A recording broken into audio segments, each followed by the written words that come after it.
All right. Good evening. Good evening, ladies and gentlemen, and welcome to Horror 101, the oldest and strongest emotion. My name is Leaf Whisper, formerly known as Pony Josiah 13. I'm the author of the Ponyville Noir series and the current and ongoing story Daring Do Shadows Over Equestria.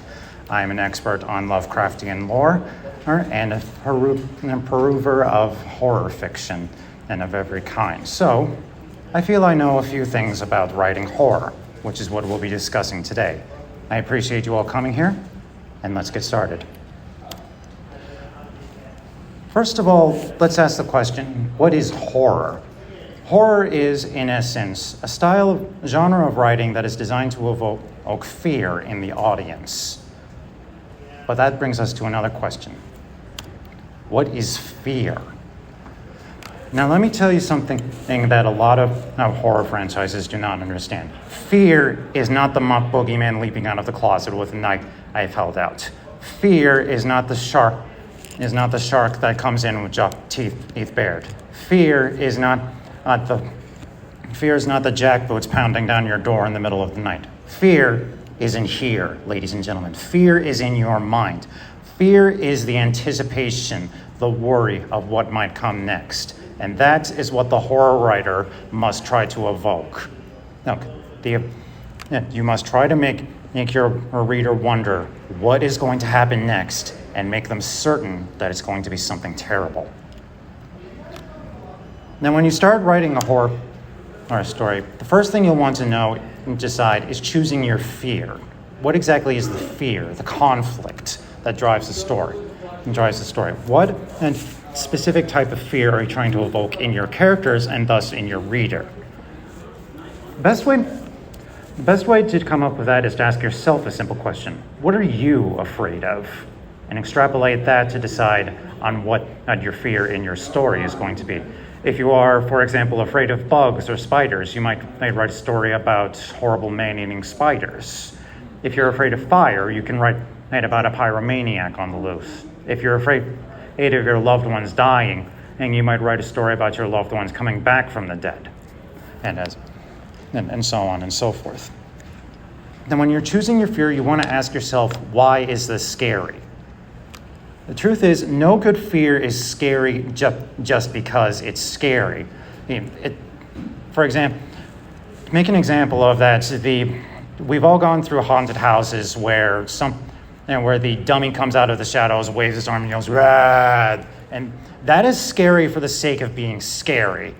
And that is not what you are trying to evoke in a horror story. All right. When you make something scary, it has to strike deep into your reader's subconscious and evoke a very sympathetic, very strong response from them. And for example,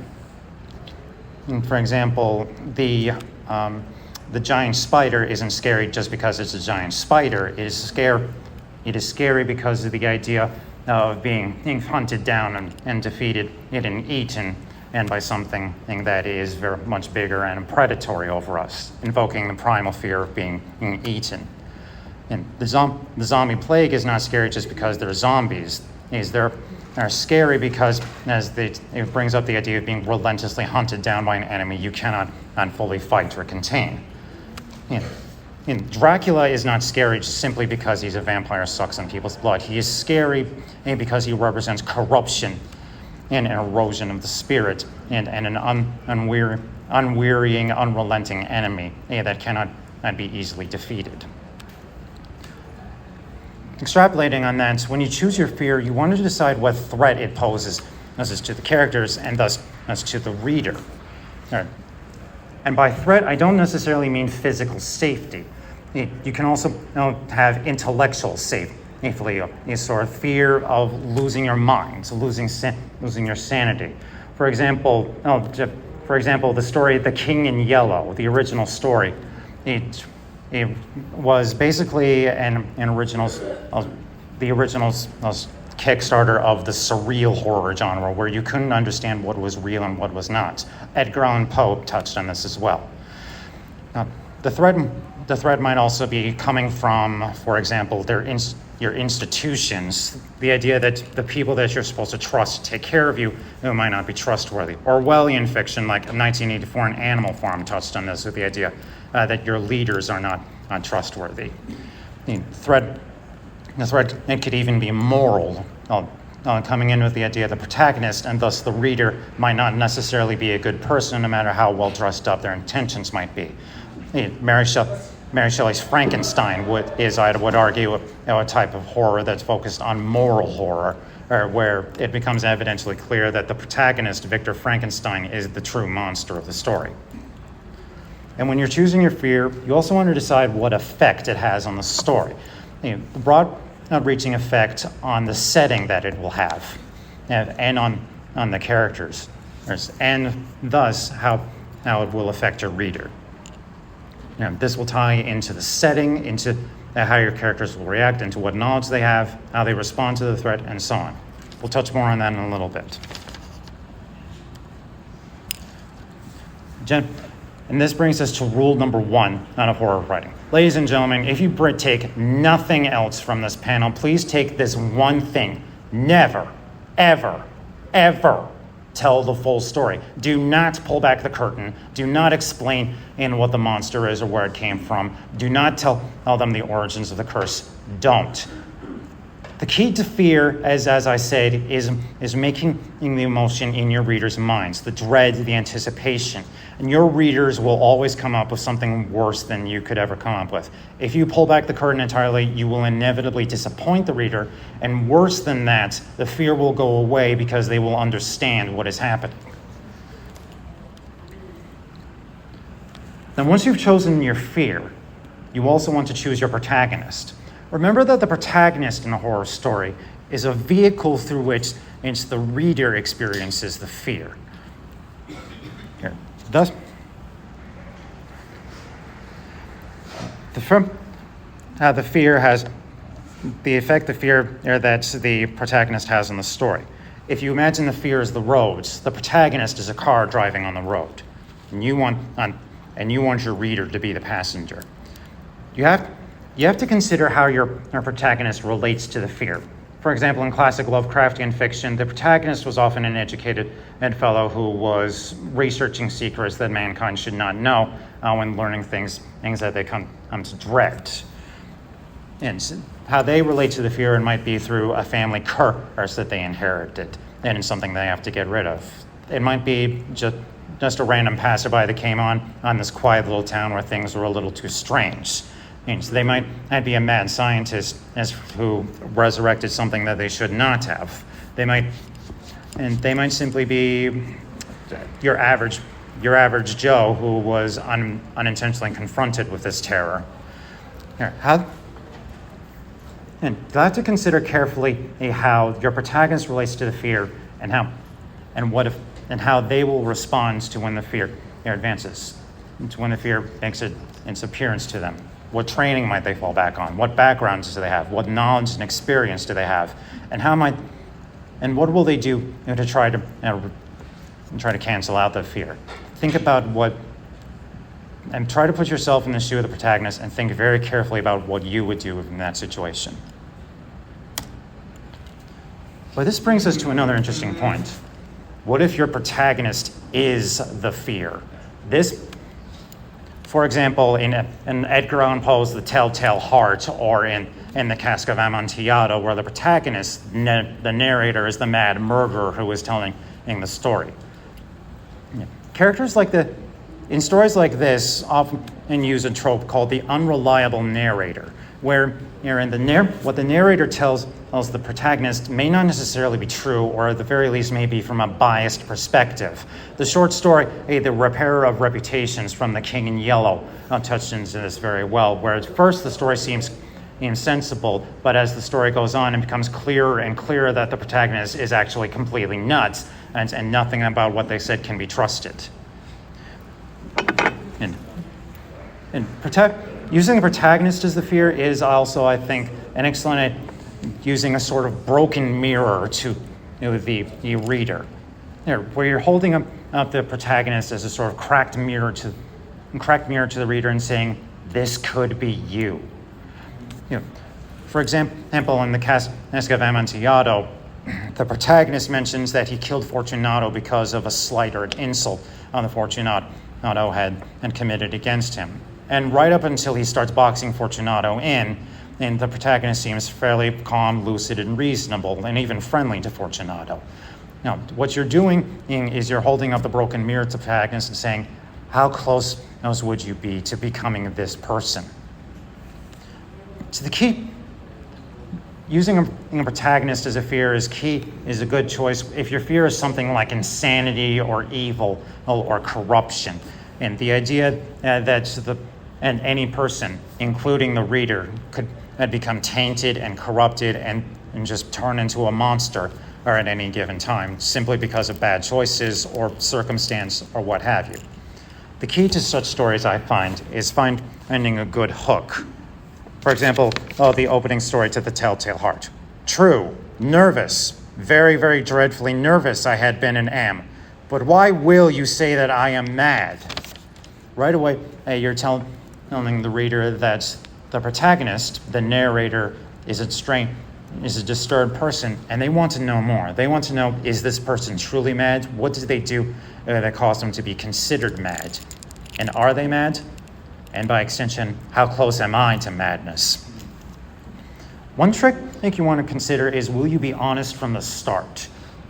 In The Telltale Heart and The Cask of Amontillado, we start off already knowing that the protagonist did something horrible, and we're about to get a peek into their minds. In other stories, is the twist that the protagonist or the narrator, maybe the monster, comes in later. For example, Frida McCaffrey's thriller stories often play with this quite a lot.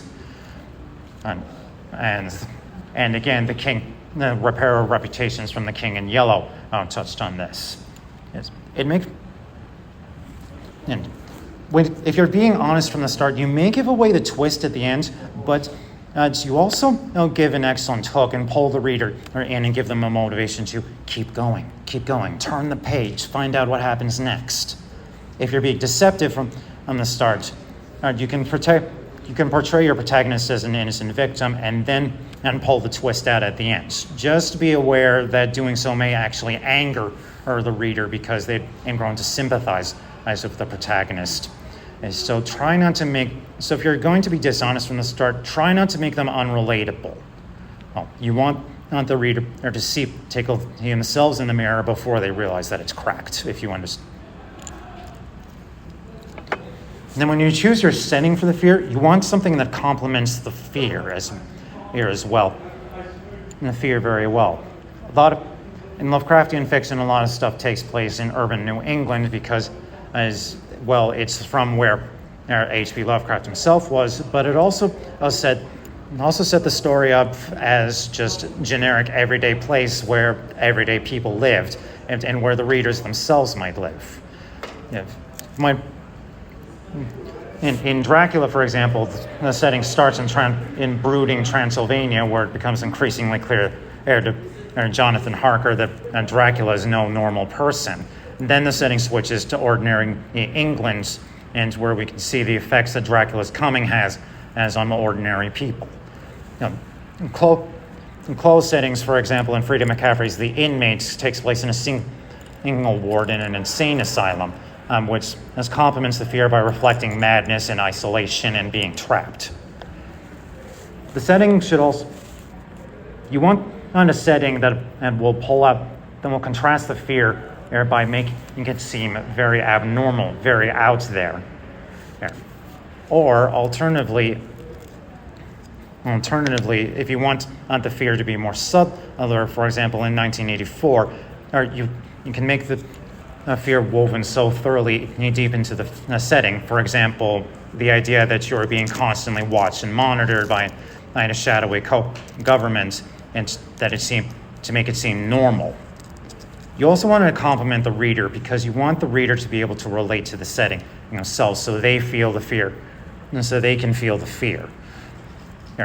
In modern time, you might want to make a story like in the Dresden Files, for example. The stories take place in a modern Chicago setting because that's something that the reader can understand and relate to. You also want to decide what kind of of effect the setting, the fear will have on the setting, how people live with the fear. For example, in Shadow over Innsmouth, the people of Innsmouth were all afflicted by the Innsmouth look, as it was called, and having to live with the Deep Ones. Spoiler alert. And that affected how they treated how they treated the narrator, who was an outsider, how they all lived in isolation and quiet, how they lived in the constant dread. And in other settings, for example, in Stephen King's The Children of the Corn, the setting seems eerie from the start because all the adults are gone and the town appears abandoned, and because all the children are running the place.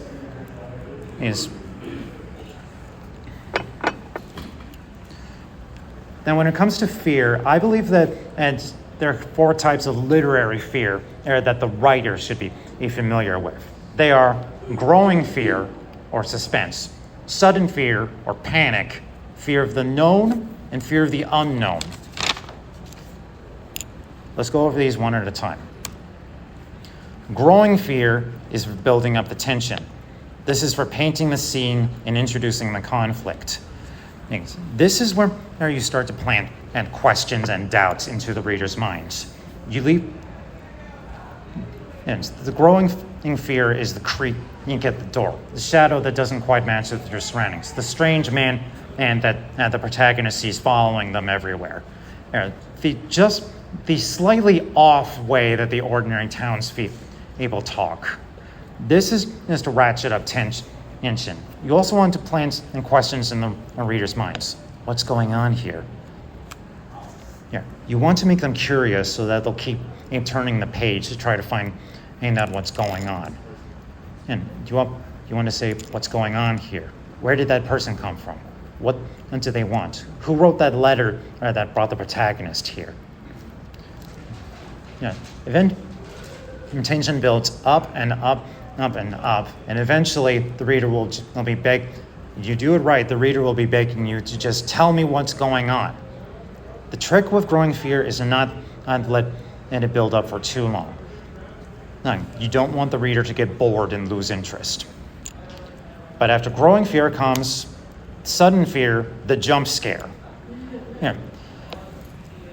Jump scare is a sudden release of the tension and that you built up. It is used to advance the story, and by moving on to the next scene or set piece. Writers sometimes call this Chandler's Law after Raymond Chandler, a famous writer of noir fiction, which Chandler's Law basically goes, if in doubt, have a man burst into the room with a gun. Or in the case of horror fiction, have the monster leap out of a closet with a chainsaw roaring. The thing with sudden fear is that you have to use it sparingly and carefully. And you have to remember it is one note, not melody. Sudden fear is tricky to pull off in writing. It can be done with sudden scene changes and perspective shifts and abrupt paragraph changes. But it's trickier to use in writing, which isn't necessarily a visual medium. And as I said, it's one note. The monster jumps out of the closet and yells, "Boo!" And that's basically it. And you can't hold that out very often. Sure, you can write in a chase sequence where the monster chases the protagonist around, but you can't keep up that pressure forever. And you also don't want to be repetitive or, God forbid, predictable with it, because just like in a haunted house you've gone through 100 times, eventually the reader's going to get bored and lose interest in the story if you keep having the monster jump out and yell, "Boo, boo, boo." They're going to roll their eyes and move on. And so what it should look like is a buildup of tension, then a jump scare to make the fear spike, and then a steady decline to a more to a lesser state of fear, where the reader should still have questions, should still have an interest in the story, and should still be slightly afraid because the monster might come back. And then you can build up the tension again. Fear of the known is a good place is to use when grounding the reader in something realistic, something that they can understand. And you might introduce a fear of fire by setting the barn and that they're hiding in on fire. Fear of the water by having them fall into the ocean and that they know is populated with sharks. Yes. You might introduce even more subtler psychological fears like a fear of family abuse, or family abuse or abuse by strangers by having their protagonist's angry father call them or having an angry stranger confronts them. What this does is make the fear closer to home. It relates the fear to something that the reader can understand and can portray themselves, and thus sympathize with the protagonist and feel the same fear themselves. The trick with fear of the known, however, is that the reader may know how to respond to this. Yes, in case of fire, they might just go, well, why doesn't the protagonist do X, Y, and Z? And if they don't do that, they may become exasperated with the reader. We all know the cliche horror protagonist who stumbles around blindly and makes all the obvious mistakes. This is what I'm talking about. And if the reader feels like they know what the protagonist is going to do, and they just bumble around looking like an idiot, they're going to get frustrated and lose interest. Yes. What your protagonist should do is act like a reasonable person would do. Try to respond to the fear in a manner that makes sense. And it's like they might get away from the fire. They might try to swim back to shore. They might try to recall some kind of wilderness training. And what you do here is you understand what the protagonist would do, and you subvert that plan. You make it so the plan doesn't work. They lay flat on the ocean, the shark still keeps swimming closer. They try and escape out the window, it's locked. They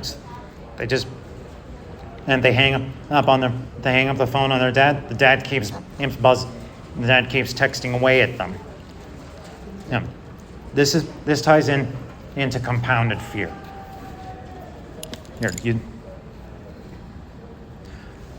This ties into compounded fear. If the reader knows what's going to happen. The reader comes up with a plan themselves, and then that plan is subverted. And the panic will set in for the protagonist, and the panic will set in for the reader as well, because they're thinking, I don't want this person to suffer or die. What are they going to do? But this brings us to the last and final and greatest fear. The fear of the unknown. This is what I meant when I said that you never tell the full story, because the unknown is what terrifies us the most. H.P. Lovecraft understood this probably better than anyone. The best horror writers understand this. Yes, Stephen King's The Mist, for example. In The Mist isn't scary because it's an anomalous weather phenomenon that apparently spawns monsters. It's scary because we don't know what's out there. We get suggestions, and we get hints. You get at the writer whispering into the ear of a reader, telling them what it might be, what it could be, but never what it is, because you want the reader to fill in the blanks themselves. As I said, the reader will always come up with something scarier than you ever could.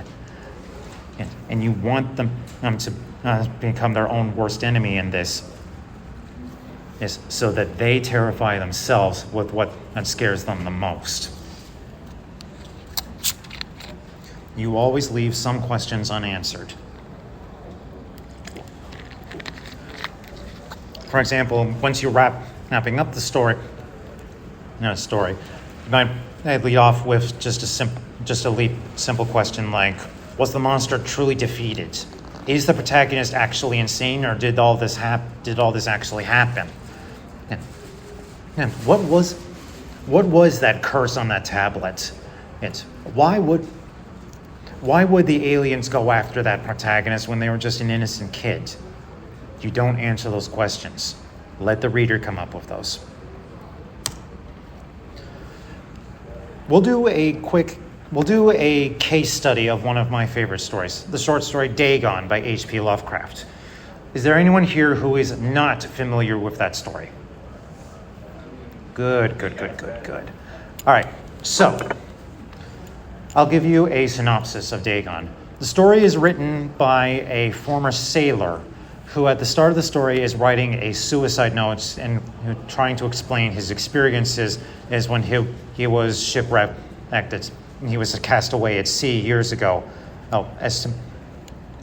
And incidents that resulted in him becoming addicted to morphine. As he explains it, he was working on a packer ship in the early 1920s at the eve of World War I. And his ship was pulled over and captured by a German warship. He manages to escape onto a lifeboat, but it's the middle of the ocean. And so he winds up just floating for days, not knowing where he is or how to get back to land. Until one day he wakes up and finds that the lifeboat has risen on some strange unknown islands that, from what he can tell, just rolls up out of the ocean due to volcanic activity. As he describes it, the island is awful. It's covered in black slime, it smells awful, and there are carcasses of deep sea creatures everywhere. There are things that he has no name for. The island is so vast that even though he was in the middle of the ocean, he can't see or hear any waves. So after a few days, when the island is dry enough for him to finally look around, he gets up and decides to explore the area. For a while, he's drawn onto a high hill, which he climbs in the dead of night, and eventually looks down and onto a canyon that was at the bottom of the ocean for millions of years. And in that canyon, he finds a humongous obelisk that has carvings on it, something that should be impossible because this was from a time long before mankind evolved. So he describes that the things that were on the carving were gigantic fishmen and with strange ichthyod fixtures, one of which is depicted as killing a whale that is depicted only slightly larger than himself. Then suddenly in the dead of the night, the man sees a giant creature that looks just like the monsters on the obelisk leap out of the water and start to embrace it as if worshipping it. In a fit of panic, he flees back to the rowboat as it starts to rain and eventually passes out. When he wakes up, he's in a hospital in San Francisco. Apparently, he was found floating by another ship, delirious in the lifeboat. And what that he talked about in his dreams, the doctors mainly dismissed as hallucinations and dreams. After he does some research into the obelisk and comes across a naturalist who talks about Dagon, who at the time was believed to have been a Philistine god of the sea, and finds that the naturalist was, and I quote, horribly conventional and is of no use to him. Since then, he is maddened by dreams of steep creatures from the deep rising up from beneath to swallow up man, worry, warp, or ridden mankind, and of creatures that crawl and slither on the ocean floor, worshipping strange obelisks, as in how they might overrun all humanity. As the note runs out, the man hears a thumping at the door. He's thumping at the door, as if some giant, wet, slimy thing is crawling, thumping up against his door. I shall read the last lines verbatim. It shall not find me. God, that hand! The window! The window! And that's where the story ends, with a man apparently leaping out of the window to his death. It's an excellent intro to Lovecraftian fiction, and it's an excellent read if you're into horror. So in the example of Dagon, we can see the examples of the four fear. First, fear of the known. We start off with a fear of madness, the idea that anyone could fall into insanity and terror or because of traumatic incidents. And then we might become just like the author of the story. And there's also a fear of drug addiction, the idea that we might also become easily addicted to a drug like morphine and become so dependent on it that we literally cannot live without it. As the story narrates, we also come across a relatable fear of being lost at sea, being trapped and dying out in the ocean, and where no one can find us and no rescue is possible. There's also the fear of the unknown. There's a lot of questions that Dagon leaves unanswered and that leaves us uneasy. What was that monster at the obelisk? Why was it worshiping the obelisk? Who carved it and why? What does it mean? What caused that island to rise? What caused it to sink? Was it artificial? And what happened to the protagonist at the hand? What did he mean, that hand? Was a monster following him? Why? Did he actually kill himself, or did something else happen? And throughout the story, we see the compounded fear. Here, the promise.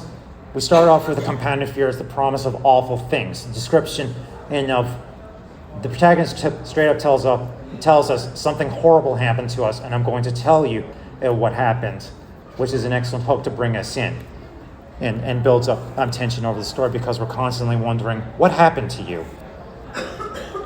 The compounded fear continues with the descriptions of being lost at sea and potentially dying, and description ends of exploring the strange island and thinking to ourselves, what's going on here? What's going to happen? What's going to happen? And painting the image of the canyon in the end. And it builds up fear. It builds up fear as we realize there is something here that should not exist, and we don't know what it is and why it's there. And finally, the sudden fear. Here comes with the arrival of the monster that worships the obelisk. And then in the final paragraph, when the narrator apparently describes a monster trying to break down his door and catch him. And such is an example of the 4 types of fear here in a story.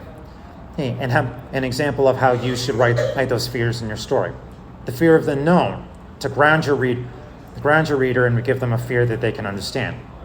The fear of the unknown, to leave them questions. The sudden fear, to pull them forward. And the compounded fear, to pull them forward through the story. And the sudden fear, to make them jump and pull all the book up close to their face as they try to figure out what happened then. I thought this was going to be a lot longer than it actually wound up being, but are there any questions or comments? Yes, you and the spike. I just wanted to comment on the retelling of the Dagon story. I feel like another fear that I found in that story was the fear of paranoia. Like being completely paranoid, not trusting what's around you.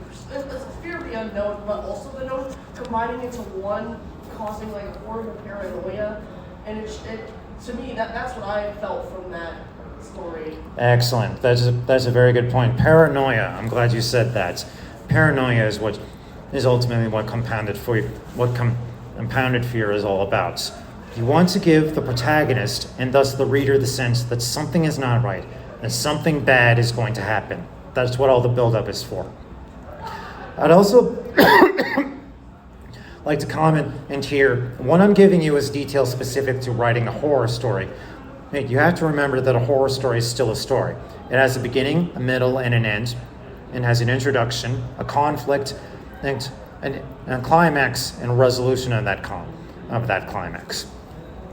Next, and you want to spice those up with fears, as the climax arrives, with this compounded fear, then to the sudden fear, and then to the resolution.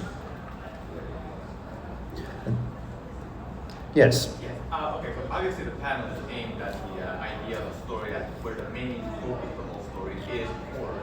But what about when you're using horror as a component within your story? So, for example, in my story, there is an antagonist who is the main antagonist, but the protagonist, like you said, the protagonist is sometimes the villain. The protagonist is actually the villain, but they're always on the precipice of becoming a monster, basically. Uh-huh. So they have their internal fear of, if this happens, I will become a monster. And then they have like nightmares about it and so on. So like, how would you, even though that's not the main, the main antagonist is not a horror antagonist. The horror antagonist is within the protagonist who is trying not to become something that are on the beginning. How would you use these techniques in that kind of situation when the story as a whole is not a horror story? Yes. That is an excellent question.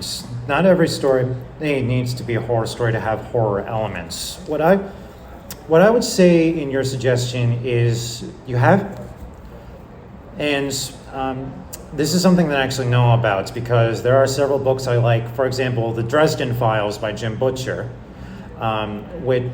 which have horror elements in them. Excuse me. So if your story isn't necessarily a horror story, but you also want to introduce these elements of horror, primarily because they're a good way to keep and to drive conflict. So what I would do is integrate the horror elements into the overgoing conflict of the story. And make, in your example, where the protagonist is afraid that they may become a monster, or I would have that fear that fear of the known hanging over them over the story. You don't necessarily need to dwell on it. In fact, you should not. And because of fear of the known becomes too overblown, your reader is going to become used to it. But it should pop up in their private, quiet moments where they're thinking about it. And there's something that should bring out conflict, for example, between them and their allies, as when something questionable might happen, and your ally may say to your protagonist, "Hey, what was that? What were you doing? You could have killed him," or something like that. And you can bring up the compounded fear in sequences where you describe the protagonist starting to give in to their baser urges, as in growing angrier and more fearful, for example, and you can build that up to sudden fear when they suddenly lash out violently and explode into violence, and the reader might think, "Oh my God, this is it. The protagonist is going to turn into a monster. There's going to be no turning back after this." I would say that a lot of great stories also should have elements of horror in them, even if they're not necessarily horror stories. Even our beloved My Little Ponies, it had a lot of nightmare fuel in it. I mean, seriously, if you're into TV tropes at all, check out the nightmare fuel pages for My Little Pony. Yeah, you in the back. So going off of this, I think this panel I've written some horror. I'll just use one as an example. I wrote a horror story, or at least I thought it was a horror story about what you change when you actually do the ponies when they kidnap them. And things like this stallion is in a hut and they don't even have food for him, so like the food that they do scrounge for him is horrible and this and that, and he has nightmares and his teeth are gonna fall out and things like this.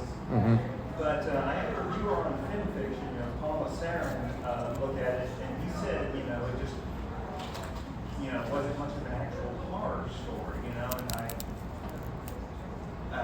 sorry, I had a solid question at the end of this build-up, and it slipped my mind for just a moment. Right. He mentioned, in a horror story, you really need to focus very heavily on, what's going through someone's mind. Precisely. As I said, fear is in the person's mind. If you want your protagonist to be afraid, if you want your reader to be afraid, you need your protagonist to be afraid as well, and to focus on that emotional reaction. You want to write about your protagonist's heart thumping. You want their mind racing, the sweat tingling on their palms. The sweat tingling on their palms. You want the protagonist to be questioning what is real and what is going to happen. But go on. So what exactly would you call it when the story is meant to be about horrific stuff, and you can't, like Paul said, you can't deny it's horrific and all this and that, but it wasn't actually like a horror story per se. I would argue that what you wrote actually is a horror story. And everyone, I'm going to be full disclosure, ladies and gentlemen. This is ultimately my opinion on what horror is and what it should be about.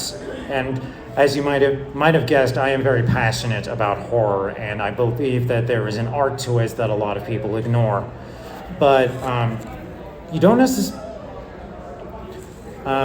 In your situation, you've had an excellent idea of focusing on the horrific treatment of a changeling prisoner. But if I may ask, how did the story end? So, I want to make sure, was this like a mature panel or something? No. I'm it's not a mature panel. All right, I'll sugarcoat it then, but he's, alone in a room crying with, one of his, basically changeling children parasitizing him, is what it is. And, it just ends vague and you don't know what happens to him after all that. That actually is a good horror. That actually is a good horror ending. It leads to the fear of the unknown. And actually, it ties into a very primal fear of being mutilated, infected with disease, and the idea of not being in control of yourself. Yeah, I wanted to, that reminds me, I was going to mention another fear, loss of bodily autonomy, things like that. Yeah, that is a very primal fear and an excellent one if you want to really scare your readers. But no, I would say what you wrote actually is horror. Or even if you didn't necessarily go in depth into what the protagonist was feeling, portraying what they were going through, excuse me, portraying what they were going through with the intention of scaring the reader, and evoking fear in them, and making them see making them imagine this could be my beloved character that is going through this. Yes, or this could be my Sona in another world that this could be happening to.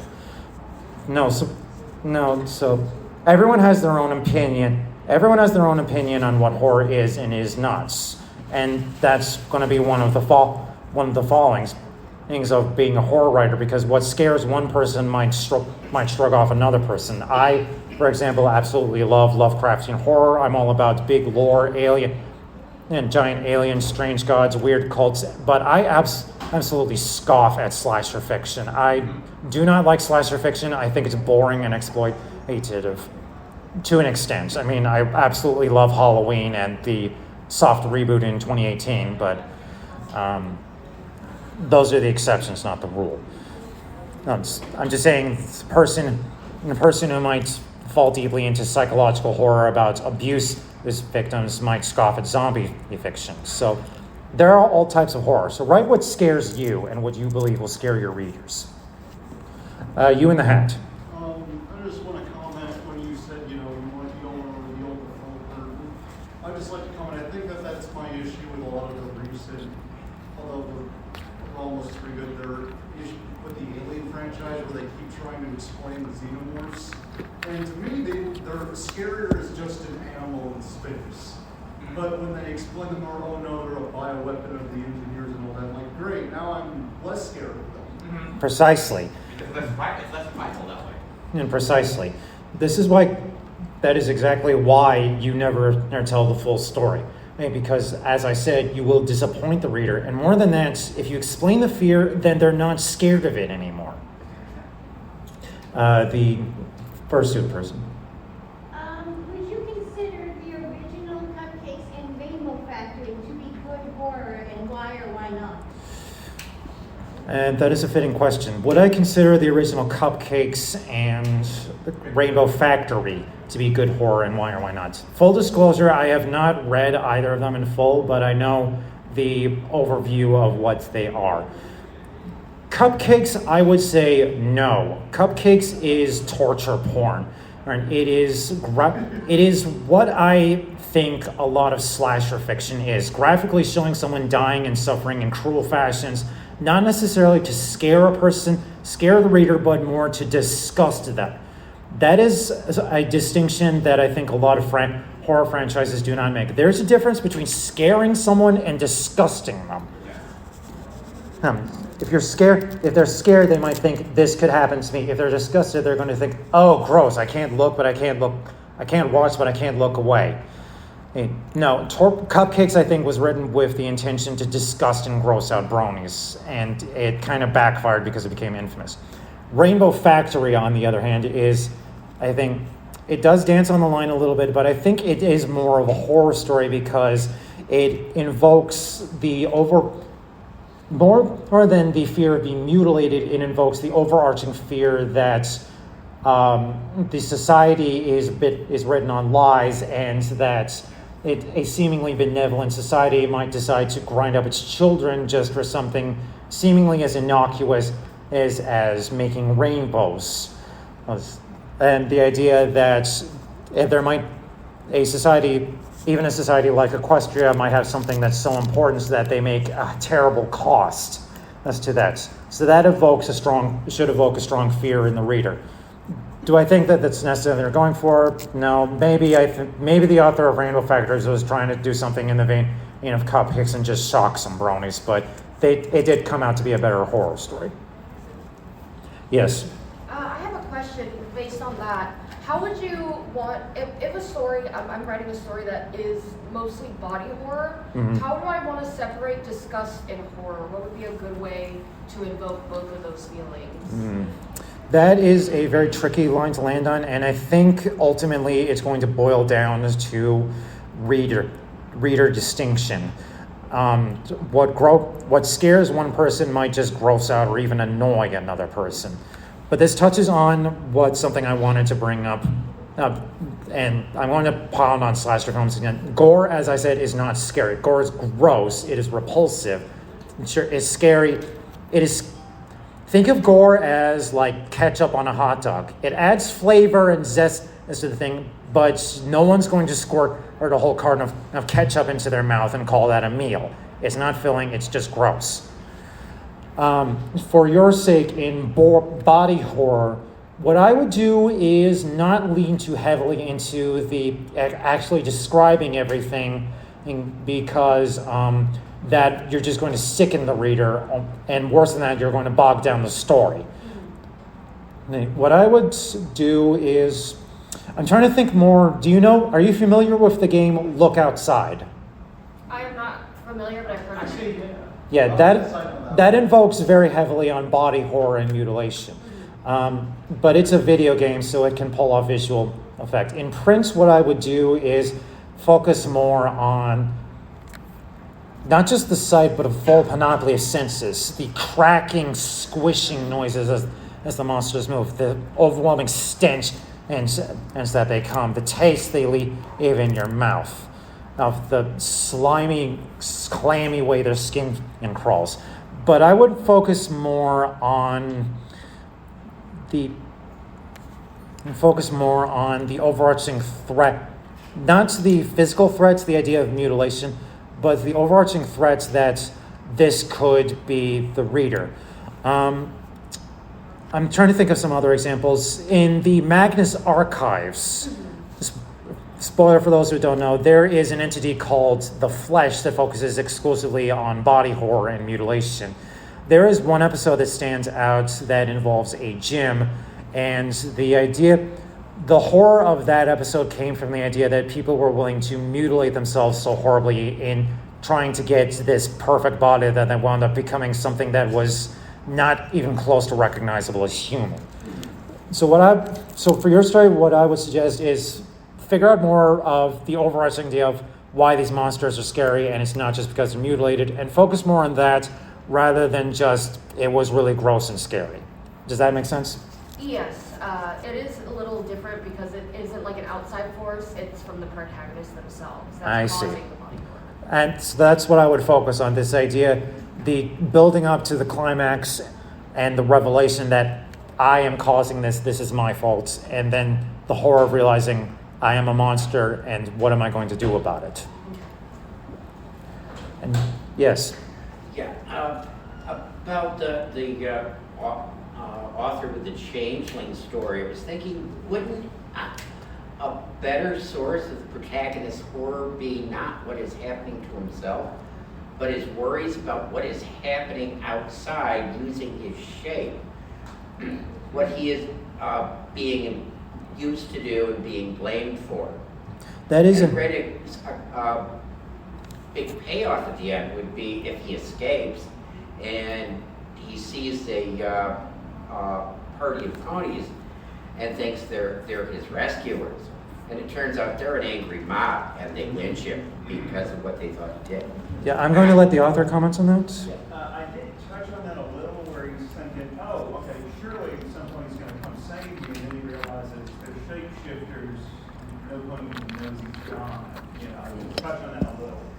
And I did forget to mention, it was heavily body horror, inspired, where the changelings are just constantly doing disgusting things all around him, and he can't get away, and has no choice but to participate, that kind of thing. That is a good suggestion, and it would be an excellent suggestion to tie into fear, sort of combined fear of the known and fear of the unknown. You know that the changelings are shapeshifters, so they're probably out there mimicking you, but you don't know what they're doing. So that is a good idea, but as I said, everyone's tastes boil down differently, and everyone's trying to say something different with their horror. Pink hat. Is there an example for something like happy horror? A lot of the times, horror usually is sad or it leaves you angry. Is there anything that's like happy horror? I don't know. I think I understand what you're talking. Oh, with a hopeful ending. No, I'm just curious because I was thinking about it right now. Eagle. Happy horror. Do you mean horror that has a happy tone throughout, or horror that has an ending? Maybe with a happy ending. I would say, okay, believe it or not, and y'all may argue with me that this is actually slasher fiction instead, but have you ever watched Happy Death Day? No, I'm heard of it. A bit, but it also still leans into the horror element because she goes through the whole fear of the unknown of who is doing this and why this is happening to her. Because she's cycling through this over and over and over, trying to figure it out, and she is unable until the very end. But there is a happy. She also bonds with the nerd who helps her and gets her to the happy ending. So yeah. Exactly. You don't necessarily have to diverge happy, good feelings in horror. Like, there are plenty of stories that have happy elements and also have horror elements. Again, My Little Pony is a great example of this. But there are also examples where the happiness is a mask for the horror. I'm thinking of a short story. I can't remember the title. It's the story where the idea of wishing someone to the cornfield comes from. It was a Twilight Zone episode. Oh yeah, the one with the little boy. The one with the little boy who was a shapeshifter. The reality bender. The idea was that there was this town that had this little boy that had reality warping powers. So everyone had to be all happy and around and then pretend that everything was normal, because when he got upset, bad things happened. Or remember there was the Justice League episode where they met the Justice Society. Oh yeah. There's a two-part episode in Justice League where some members of the Justice League get transported to what appears to be an alternate world that's based on like the 1950s comics, where everything is just Stepford happy and normal. There's a group of superheroes who always save the day from comic book villains, but there's hints throughout that something just isn't right. And the happiness is just a mask. I'm also thinking of the video game We Happy Few, where the entire town is on drugs, is forced to be on drugs to pretend that everything is happy and normal, even though it's potentially clear once the mask drops that everything is going to hell. So there are you can write elements where the happiness is the horror or a mask for the horror because it's abnormal. And you can have stories that have happy elements and scary elements. The two are not necessarily divergent. A story that's just totally bleak and depressing is not a story that a lot of people are going to want to read, unless they're a masochist. Yes? Yeah, back to the happy ghost story, or the happy horror story. It is actually a trope where a big bad is a ghost who is being tortured. And the protagonist finds redemption for them, and they find peace. Paranorman, the cartoon, is like that. So is Monster House. There is also that one episode of The Haunting Hour in the plane where the Grim Reaper, a guy doesn't realize he's a ghost, and the Grim Reaper is there to take his soul. But it does have a very hopeful and happy ending. Mm-hmm. Yes? Sir, I just want to know, you mentioned that if the story gets too bleak, the reader's not going to read it. That was my issue, so obviously, just by the fact that it was short PT, I would consider it being pretty influential on video game horror. There was one game I played where I was inspired by it, and it immediately opens with you, the protagonist, killing your entire family, and that already put me in a foul mood. And then in the gameplay, if you don't figure out the puzzles within 15 minutes, a ghost comes comes out of nowhere and kills you, and you have to restart like the checkpoint again. Like, oh, well, this is just frustrating. Mm. Well, that's just straight up bad game design, to be honest. Yeah. But I will say the intro cutscene didn't help. Mm-hmm. Yeah, the horror has this tricky elements to it where bad things happen, and the reader goes into that already knowing that bad things are going to happen, so they're kind of braced for it. But you still have to try to make a relatable protagonist and make sure that the reader is invested in the story to keep going, because if it's just terrible thing, worst thing, eventually they're going to get sick of it. Yeah. Fursuit. Well, you just said you will always expect horror going in, but what about stuff like Doki Doki Literature Club, where it's a fake out? You go in expecting one thing, and then slowly it's revealed that it's like a horror story. That is another side of horror as well, but that's like a slightly different medium. What I'm talking about is horror stories where is a horror writing in specific, and in general. You could probably write a story like that where the reader goes Absolutely. expecting one thing and it slowly turns into horror. Absolutely, you could, and you're going to get some people, nightmare fetishists, who are absolutely going to love that, especially if the first part of the story was well written and you got them invested in the story and the characters. You might piss some people off, but that's a risk that you take with writing basically anything. Not everything you write is going to resonate with everyone. I mean, I've been writing for this fandom for 13 years now. I've written a lot of stuff and there are people out there who loved what I wrote, and there are people out there who absolutely hated what I wrote.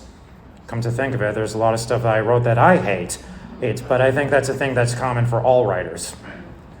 So I had the thought of a horror story that has a happy ending. I was being to the point. Throwing a surprise birthday party for a paranoid schizophrenic told from a first-person perspective. There you go. Mm-hmm. The fake-out horror story. That fake-out horror story. I've read. So he's wondering what his family's doing. He doesn't know what's going on, and it just gets worse and worse. And it ends. Happy birthday! It was all just in his head. And then The fake-out horror story. That is an excellent idea, and certainly something that I would suggest as trying if you want to. It actually reminds me of a joke. Does anyone know the scary stories to tell in the dark books? Do you remember those from childhood? They had jokes at the end. They always had jokes and silly stories at the end. There was one joke that I absolutely loved, where this guy goes into this empty house and so all of a sudden sees a horrible monster. So he runs outside but trips and falls, and when he looks up, the monster is right behind him, and he just goes, "Pardon me, is something wrong?" It's a lot funnier in the book. I always thought that was hilarious. The contrast was hilarious. Anyone else? Yeah, the I am here to wash and wipe your windows. Yeah, I remember an episode of G.I. Joe that actually did that whole bit in a half an hour episode. And he shows up, I am the Viper. I get to wipe your windows, and they thought it was Cobra. And it ended up spoiling. Anyways, but the one that I remember was this little boy goes upstairs to wash his face and brush his teeth for bed, and he goes in the bathroom and he hears this ghost and goes, "It flows. It flows." So he runs downstairs to his mom. Mom, there's this voice in the bathroom. It's going, it floats, it floats. And he's like, "Timmy, go upstairs and wash your face and get ready for bed." And then he goes back up. It happens again. He runs downstairs, Dad. "No, Timmy, no, stop doing this. Go upstairs, wash your face, go to bed." And then the voice does it again. It floats. And he runs downstairs, runs into his sister's bedroom. "What did you ask the voice? What floats?" "Oh." He walks back in and he goes, and the voice goes, "It floats, what floats?" "Ivory so."